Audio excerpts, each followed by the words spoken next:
Delhi commission of women ने एक report में बताया है कि 53% ऑफ रेप केसेस अप्रैल 2013 से जुलाई 2014 के बीच में फॉल्स थे, जो कि एक बहुत बड़ी शॉकिंग चीज है। और ये फेनोमेना सिर्फ रेप केसेस तक रिस्ट्रिक्टेड नहीं है। एक केस में महिला के एक्स्ट्रा मैरिटल अफेयर के चलते जब हस्बैंड ने उसे अपने लवर से मिलने के लिए रोकने की कोशिश की तो उस लेडी ने डोमेस्टिक वायलेंस एक्ट के अंडर हस्बैंड के अगेंस्ट में कंप्लेंट कर दी। कुछ औरतें न्यायालय में न्याय की मांग के लिए नहीं बल्कि आदमियों पर अन्याय करने के लिए जा रही है। Section 498A of IPC women को डोमेस्टिक वायलेंस और डाउरी हैरेसमेंट केसेस में प्रोटेक्ट करने के लिए लाया गया है। सुप्रीम कोर्ट ऑफ इंडिया तक ने काफी फेक कंप्लेंट्स को देखते हुए कुछ केसेस में सेक्शन 498A को लेबल किया as a tool of legal terrorism. National crime records bureau के अकॉर्डिंग 2021 में section 498A of Indian penal code के 80% केसेस डिसमिस हुए थे। ये नंबर काफी डिस्टर्बिंग है क्योंकि फॉल्स कंप्लेंट्स की पॉसिबिलिटी बढ़ती हुई दिखती है इसमें।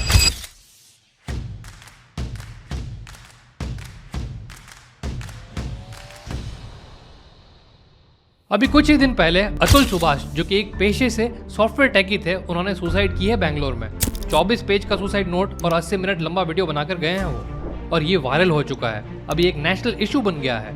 इस नोट के जरिए उन्होंने अपनी वाइफ और इन-लॉज पर और यूपी की सिटी जज पर हरासमेंट, एक्सटॉर्शन और करप्शन के आरोप लगाए हैं। इस वीडियो में एंड तक आप मेरे साथ बने रहिएगा क्योंकि ये सिर्फ एक अतुल की कहानी नहीं है, ये आपकी, मेरी और इस इंडियन लीगल सिस्टम की कहानी है जो किसी भी इनोसेंट को भी कुचल सकता है। इस देश के हर आदमी को इन लॉज को समझना जरूरी है और इस विषय पर हमको ज्यादा से ज्यादा बात करनी होगी ताकि हम खुद इनसे बच सके और भारत सरकार हमारी गुहार सुने और इन लॉज में रिफॉर्म लाए। वुमेन प्रोटेक्शन लॉज जो औरतों की प्रोटेक्शन के लिए लाए गए थे, जिनकी मदद से जनोन औरतों को राहत तो डेफिनेटली मिली है और हमें इनकी जरूरत भी है, लेकिन दुर्भाग्य से जब मेन पर हरासमेंट, क्रूएल्टी या डाउरी के फॉल्स एलिगेशन लगाए जाते हैं तो यही लॉ चुप रहते हैं। लेजिस्लेटिव प्रोविजन के लूप होल्स का फायदा उठाकर कुछ औरतें न्यायालय में न्याय की मांग के लिए नहीं बल्कि आदमियों पर अन्याय करने के लिए जा रही है। आइए बात करते हैं उन लॉज की जिनको मिसयूज किया जा रहा है और इनमें क्या लूप होल्स है।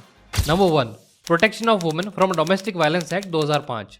ये एक्ट उन महिलाओं के राइट्स की सुरक्षा के लिए बनाया गया था जो फैमिली में किसी भी तरह की वायलेंस का शिकार होती है। एक्ट का इंटेंट बिल्कुल ठीक भी था और डोमेस्टिक वायलेंस अगेंस्ट वुमेन को रोकने में ये काफी कारगर भी साबित हुआ, लेकिन लॉ में ऐसा प्रिजम्पशन किया गया है दैट आदमी बायोलॉजिकली एंड फिजिकली ज्यादा स्ट्रांग होते हैं in comparison to women, and इसीलिए डीवी एक्ट मान लेता है कि सिर्फ वुमेन ही डोमेस्टिक वायलेंस का शिकार होती है। इस लॉ के हिसाब से सिर्फ एक वुमेन ही कंप्लेंट फाइल कर सकती है। एक आदमी अगर वो डोमेस्टिक वायलेंस का विक्टिम है उसके पास इस लॉ के अंडर कोई राइट नहीं है। नेशनल फैमिली हेल्थ सर्वे ने 2015-16 का एक डेटा पर स्टडी कंडक्ट की थी जिसकी हाइलाइट्स ये थी कि आदमी भी काफी घरों में विक्टिम्स हैं इस वायलेंस के, और इस स्टडी ने ये पूरी तरह से प्रूव किया कि वुमेन भी इंटीमेट रिलेशन में उतनी ही अब्यूसिव हो सकती है जितना कि मेन हो सकते हैं, चाहे किसी केस में आदमी ने वो वायलेंस शुरू भी ना की हो। बहुत से वेस्टर्न कंट्रीज में domestic violence laws gender neutral होते हैं एंड मेन को भी प्रोटेक्शन देते हैं। डीवी एक्ट 2005 के 3 फंडामेंटल प्रॉब्लम्स है, जैसा कि मैंने पहले कहा कि ये पूरी तरीके से जेंडर बायस्ड है और सिर्फ वुमेन को फेवर करते हैं। नंबर 2, मिसयूज का पोटेंशियल बहुत ज्यादा है यहाँ पर। नंबर 3, डोमेस्टिक वायलेंस की डेफिनेशन जो सेक्शन 3 में दी गई है वो बहुत एक्सपेंसिव है, जिसमें फिजिकल एंड सेक्सुअल अब्यूज के साथ साथ verbal insult, economic abuse and restrictions to continued access of resources भी है। अब यहाँ फिजिकल वायलेंस को रोकना जरूरी भी था एंड वो ये एक्ट रोकता भी है, लेकिन इसके अलावा इसका मिसयूज कैसे किया गया आओ वो जानते हैं। इसमें कुछ सिनेरियोज डिस्कस करते हैं कि आदमियों के साथ क्या क्या हो सकता है और कुछ केसेस में हुआ भी है। नंबर 1, 2016 में एक supreme court case Narendra versus के मीणा में पाया गया कि एक वाइफ ने हस्बैंड के ओल्ड एज पेरेंट्स को घर से बाहर निकालना चाहा और जब हस्बैंड ने उसकी बात नहीं मानी तो उसने डीवी एक्ट के अंडर डोमेस्टिक वायलेंस का केस जाकर कर दिया।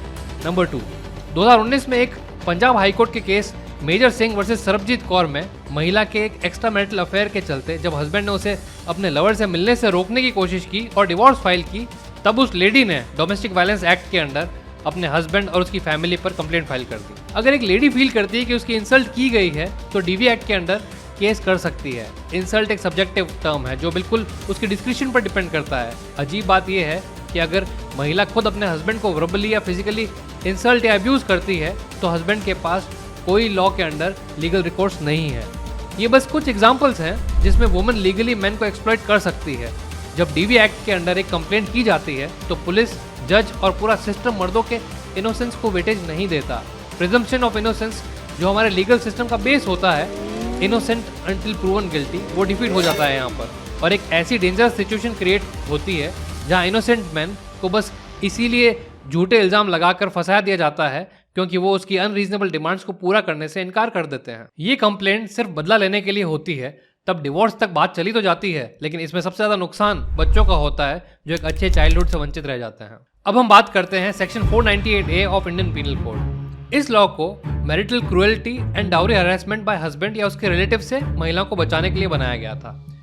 इस लॉ ने भी जेन्युइन महिलाओं को बचाया भी है और उनके फैमिलीज को जस्टिस भी दिलाया है, लेकिन ऐसे बहुत सारे केसेस सामने आए जहां इस लॉ के तहत पुलिस कंप्लेंट होने पर बिना किसी इन्वेस्टिगेशन के अरेस्ट की गई है हस्बैंड एंड उसकी फैमिली की। जहां इन्वेस्टिगेशन हुई ही नहीं तो पता कैसे चला कि ये केस जेन्युइन था या फेक। ऐसे जब बहुत सारे केसेस सामने आने लगे तो 2014 में सुप्रीम कोर्ट ने Arnesh Kumar versus state of Bihar case में एक्नॉलेज किया दैट सेक्शन 498A का मिसयूज काफी केसेस में सामने आया है, जहां ये कानून पर्सनल वेंडेटा या एक्सटॉर्शन के लिए इस्तेमाल होता है। इसीलिए प्री अरेस्ट बेल को मैट्रिमोनियल डिस्प्यूट्स में कंसीडर करने की सलाह दी गई ताकि अननेसेसरी अरेस्ट से बचा जा सके। कोर्ट ने कहा कि पुलिस बिना किसी प्रॉपर इंक्वायरी के अरेस्ट ना करे। अब इसे पुलिस की इनएफिशिएंसी कह लो या फिर लोअर जुडिशरी की नाकामी, that they are not following the directives issued by supreme court of India, क्योंकि मिसयूज के केसेस अब भी सामने आ रहे हैं, जैसे कि Dara Lakshmi Narayan versus state of Telangana. इसमें सुप्रीम कोर्ट ने कहा कि सेक्शन 498 को कई बार पर्सनल वेंडेटा या बदला लेने के लिए मिसयूज किया जाता है। कोर्ट ने ये ऑब्जर्वेशन किया कि ये कानून महिलाओं की सुरक्षा देने के लिए है, लेकिन महिलाएं इसे अपने पति और उनकी फैमिली को परेशान करने के लिए इस्तेमाल कर रही है। और अतुल सुभाष वाले केस में भी कुछ ऐसा ही हुआ। इसीलिए सुप्रीम कोर्ट के डायरेक्टिव्स क्लियर होने के बावजूद कुछ केसेस में इस कानून का मिसयूज अब भी एक सिग्निफिकेंट इशू है। लॉ के प्रोसीजरल लैप्सेस के चलते जब मिसयूज करना इतना आसान होता है तो कुछ औरतें रेजिस्ट नहीं कर पाती और सबक सिखाने वाले मोड में आकर फॉल्स केसेस बनाए जाते हैं। कुछ महिलाएं ऐसी भी है जो इस कानून का इस्तेमाल सिर्फ अपने पति से पैसे निकलवाने के लिए करती है, जैसा अगेन अतुल सुभाष केस में सामने आया। अब सबसे प्रॉब्लमेटिक सिचुएशन तब होती है जब वाइफ अपने पति से डिवोर्स और पैसे चाहती है और IPC 498 उसका सही टूल बन जाता है ये सब कुछ चीजें लीगल तरीके से करने के लिए। अब बात करते हैं थर्ड लॉ की, that is maintenance laws. Section 125 of criminal procedure code. आदमी पर बहुत ज्यादा फाइनेंशियल बर्डन डाल दी जाती है वाइफ एंड बच्चों की मेंटेनेंस के लिए, जैसा अगेन इस केस में हमने देखा, जहां पे टियर 2 टाउन में रहने वाले 4 साल के बच्चे के लिए कोर्ट ने 40,000 रुपए का मेंटेनेंस दे दिया। पता नहीं क्या सोच के दिया। मेंटेनेंस हमेशा दोनों पार्टीज की फाइनेंशियल कैपेसिटी को देखते हुए देना चाहिए। इसमें वुमेन अक्सर अपनी इनकम सोर्स को छुपाती है किसी न किसी तरीके से, जैसा अगेन यहाँ पर भी हुआ, और कोर्ट ने इग्नोर भी कर दिया कि अतुल सुभाष की वाइफ एक्सेंटर कंपनी में काम भी करती थी एंड फाइनेंशियली इंडिपेंडेंट थी। दोस्तों, जैसा मैंने पहले कहा, वुमेन प्रोटेक्शन के लॉ जरूरी है, बट इसका मतलब ये नहीं कि वो एक टूल बन जाए मैन को हरास करने के लिए। इट्स हाई टाइम कि गवर्नमेंट इस चीज को समझे और लॉ में रिफॉर्म लाए, जिसके चलते प्रोसीजरल लैप्स से बचे और जेंडर न्यूट्रल लॉज भी इंट्रोड्यूस किए जाएं इंडिया में। दोस्तों, इस पर आपका क्या सोचना है कमेंट बॉक्स में जरूर बताएं और चैनल बुकशाला को सब्सक्राइब करें ताकि हम आगे भी आपके लिए ऐसे मीनिंगफुल वीडियोस ला सकें।